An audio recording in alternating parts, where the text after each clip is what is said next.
Diego, parece que a quantidade de Daimoku não está ajudando em nada. Tá certo ou tá errado? O que é o demônio do sexto céu? E de onde vem o Gohonzon? Seja bem-vindo, seja bem-vinda. Esse aqui é o canal Budismo Descomplicado. Eu sou o Diego e o objetivo do canal é trazer para você, de uma forma mais descomplicada, sempre as dúvidas, né, e as respostas para a gente poder praticar o budismo da melhor forma possível, tá? E esse aqui já é o quinto vídeo sobre perguntas e respostas, porque a galera fala comigo aqui, você, né, e agradeço todo mundo que tá falando comigo aqui nos comentários do YouTube, seja também do Instagram, seja também do WhatsApp e até do TikTok, para a gente poder ir falando, e esmiuçando realmente o que é a prática do budismo no dia a dia, tá certo? Então eu trouxe mais 3 perguntas aqui para a gente poder conversar um pouquinho. A primeira é justamente da Maria, onde ela fala o seguinte: por que minha irmã reza tanto 3 horas todo dia e sente uma tristeza danada? Já acorda de manhã assim e não se alegra com nada. Eu também sou assim, mas eu faço pouco Daimoku. Pode ser isso, mas ela faz muito. Tem alguma explicação? A gente é doida. Não, a questão aqui não é ser doido, né? A questão aqui é entender o que você está sentindo para depois ir mensurando se está certo ou está errado aquela quantidade de Daimoku, tá? Olha só, então já acordo desanimada. É um ponto. Faço Daimoku e continuo desanimada. É outro ponto e pode estar relacionado ou não, tá? Eu já falei aqui um vídeo sobre a gente não fazer besteira, né? Quando a gente está num momento muito mal da nossa vida. E também expliquei basicamente que as nossas emoções são descargas físico-químicas, né, na nossa corrente sanguínea. Então, coisas que a gente sente, né, que a gente visualiza, que a gente processa, que a gente sente, faz com que a gente tenha a nossa ação e a nossa reação, que no final das contas no budismo é karma, tá? Mas, olha só, se eu já acordo desanimado, se eu não me alegro com nada, se eu sinto uma tristeza e eu não sei porquê, e esse aqui é o principal motivo, tá, gente? Não saber porquê.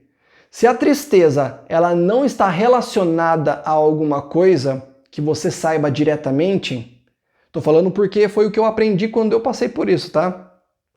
Significa que você pode estar com depressão. E, bom, eu não sou aqui nenhum psicólogo, não sou médico, não sou psiquiatra, então não estou aqui para julgar, nem fazer juízo de valor e nem diagnosticar. Mas são características que a gente vai aprendendo e eu posso dizer um pouquinho com conhecimento de causa, porque eu passei um pouco por isso, já fiz até vídeo falando sobre isso. Mas, então, a gente tem que entender até onde o Daimoku faz efeito e até onde o Daimoku, né, ele tem que auxiliar. Eu fiz um vídeo já há muito tempo também falando que Daimoku não é tudo, né? Porque às vezes a gente taca na conta do Daimoku todo tipo de milagre, até cura de depressão. Ele pode auxiliar, assim como o próprio remédio, né, que um psiquiatra vai diagnosticar e vai te passar, vai te auxiliar. Ele não vai curar, senão você tomava e já curava. Ele é um auxílio, tanto é que você passa por um momento, né, e vai depois desmamando, né, para que você possa voltar à sua vida normal sem o remédio. Então, você tem que tomar muito cuidado com isso. Pode ser. Então, assim, não vou aqui diagnosticar alguma coisa ou não, mas tristeza profunda, já acordo, faço de tudo, não tenho felicidade e não sei o porquê, não tem, aparentemente já não tem mais causa a minha tristeza todos os dias, pode ser uma coisa mais séria. Tá? Então, procure realmente, né? É importante a gente se conhecer, a gente entender o que a gente está passando e, inclusive, pedir ajuda sobre isso, tá? Então, esse é o primeiro ponto. Vamos supor que não fosse isso. Então, no dia a dia, a irmã faz 3 horas, eu faço um pouco menos. Tá certo, tá errado? A quantidade influencia? Não, não influencia tanto. Por quê? Porque você pode fazer 3 horas muito concentrado, ou você pode fazer 3 horas totalmente disperso, né? Olhando para a parede, olhando para a mão, comendo unha. Quer dizer, que proveito que você teve no seu Daimoku em 3 horas? Né? De 3 horas, quantos momentos você realmente esteve totalmente focado? Né? Na escola, as aulas não passam de 1 hora. Por quê? porque foi constatado que o nosso momento de concentração geralmente é de 40 minutos, né? Então, assim, tem estatísticas que mostram que a gente tem que ter. Então, quanto a fazer muito Daimoku, e eu já fiz vídeo falando sobre fazer muito Daimoku, depende muito, né? Aí entra um ponto. O quanto você está desafiando Daimoku? O que é o desafio de Daimoku para você, tá? Então pode ser que eu faça pouco Daimoku extremamente focado e seja muito mais produtivo. Pode ser que eu esteja fazendo muito Daimoku porque me falaram e eu estou querendo que seja, mas na verdade estou disperso, estou buscando uma coisa que não é o que o Daimoku vai me oferecer. E aí eu vou depois ainda xingar o Daimoku falando, porque não resolve. Então, não é nem ser doido, não é nem estar certo ou errado, é você se conhecer e aplicar a prática do Daimoku no momento que você está avaliando e você necessita. Às vezes a gente está fazendo Daimoku e está fazendo, sei lá, 10, 15 minutos e a gente percebe que, tanto pela concentração, tanto pela satisfação final que você tem de fazer a prática diária de Daimoku, você está achando pouco e você quer se desafiar a fazer um pouco mais para você realmente concentrar mais, para você evidenciar mais a sua convicção, a sua força, a sua coragem, e aí você então vai estipular. Mas às vezes pode ser que você estipule também, dar um chute lá de 3 horas por dia, e aquilo seja extremamente prejudicial para o seu dia a dia. Porque daí você não está chegando onde você quer, você passou do limite da sua concentração, você passou do limite da sua capacidade. Às vezes você não aguenta. É a mesma coisa que você que, de repente, não caminha, eu falo, vamos fazer uma caminhada de 10 quilômetros. Você não vai aguentar. Você vai se machucar. Só de andar, você vai se machucar. Então, quer dizer, tem que conhecer o seu limite e tem que ir testando, tá? E aí, percebendo que o Daimoku, para coisas simples, de repente, não está sendo o suficiente, aí você também tem que avaliar. Será que eu estou querendo que o Daimoku cure a minha doença, sei lá, o que eu tenho ali? Ou será que eu quero que ele me ajude? Será que o Daimoku, de repente, nessa hora não vai me dar coragem de procurar um atendimento? Será que o Daimoku, nessa hora, não vai me dar sabedoria de falar, poxa, realmente eu estou sendo egoísta e sendo, né, uma pessoa totalmente egocêntrica, que eu só estou querendo que essa prática faça um milagre, sem eu realmente buscar sei lá, um atendimento médico, alguma coisa assim? Então o Daimoku é sabedoria, é razão. Você está diante do Gohonzon para você ter realmente as suas melhores decisões, para que a felicidade absoluta realmente ela não deixe esses sofrimentos te abalarem e façam com que você determine e haja, né, crie ações diárias para caminhar de fato, para a sua vida ela andar, para você vivenciar independente dos sofrimentos que aconteçam. Mas assim, se a pessoa de repente está fazendo também Daimoku, esperando que o Daimoku seja esse milagre, que plene a coisa mude, pior ainda, porque a pessoa está fazendo Daimoku esperando um resultado. E a gente está fazendo Daimoku, na verdade, para produzir resultados. Como que eu vou produzir resultado se eu estou fazendo Daimoku esperando o resultado? É contraditório, percebe?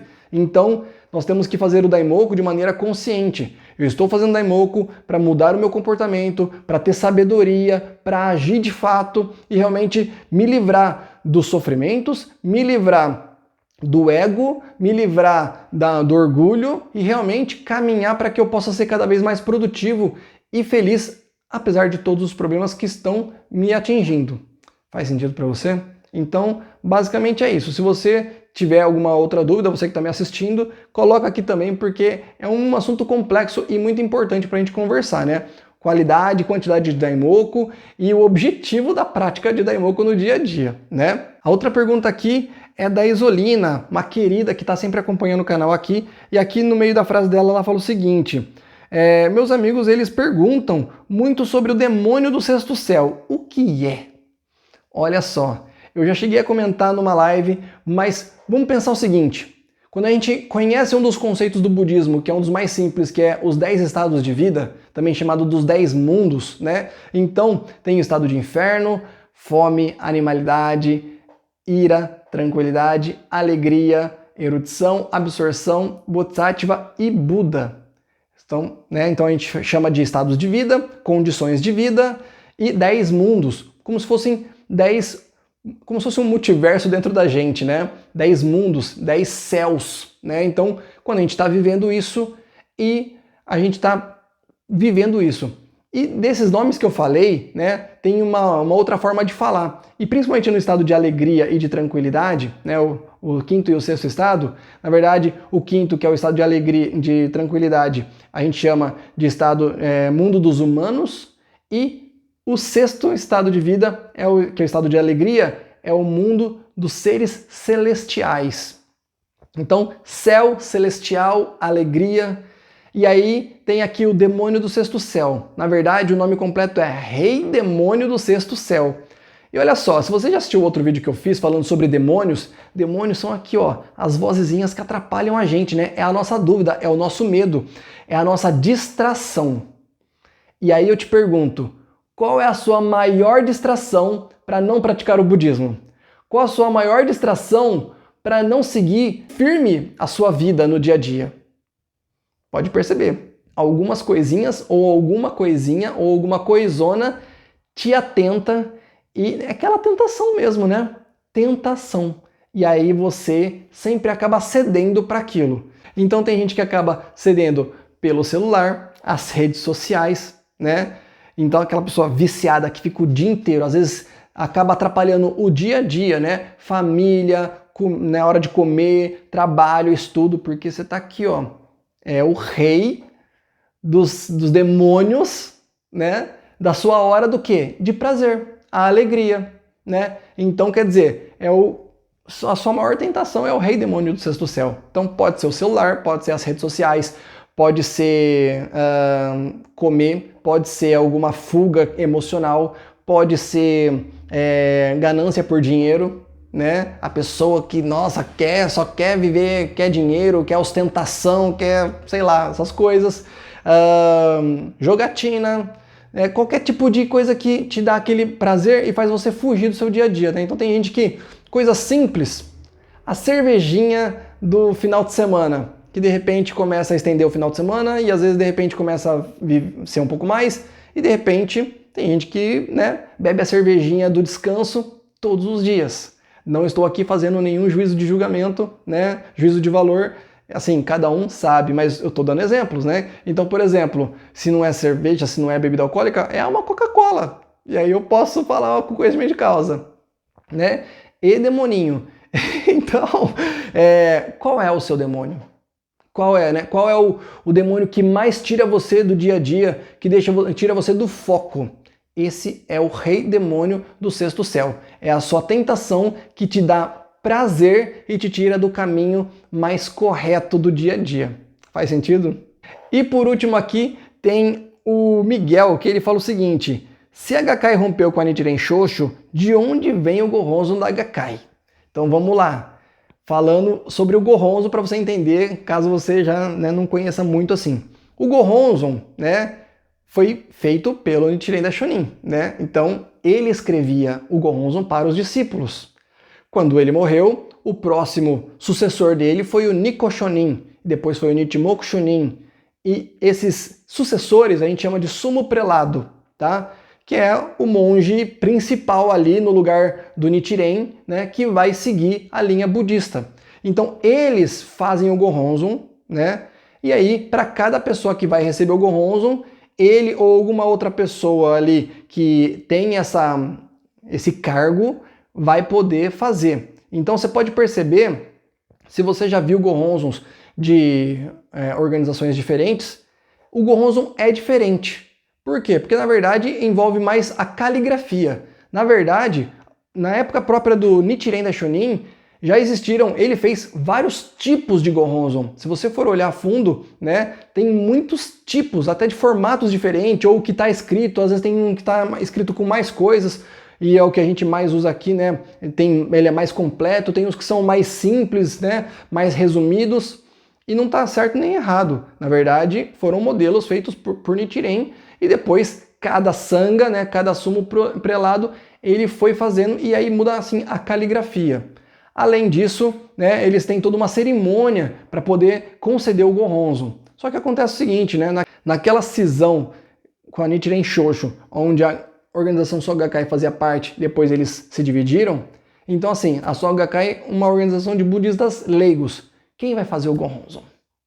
O Gohonzon mais do que ele ser uma coisa feita pelo sumo prelado, tem também uma coisa de direitos autorais. Então, logicamente, a organização Soka Gakkai não podia simplesmente pegar e copiar, porque eles poderiam sofrer processo por isso. Tanto é que, depois dessa cisão, a Soka Gakkai ficou mais ou menos uns 3 anos sem conceder Gohonzon, porque não tinha direitos autorais sobre o Gohonzon, que era feito, na época, pelo Niken, que era o sumo prelado naquela época.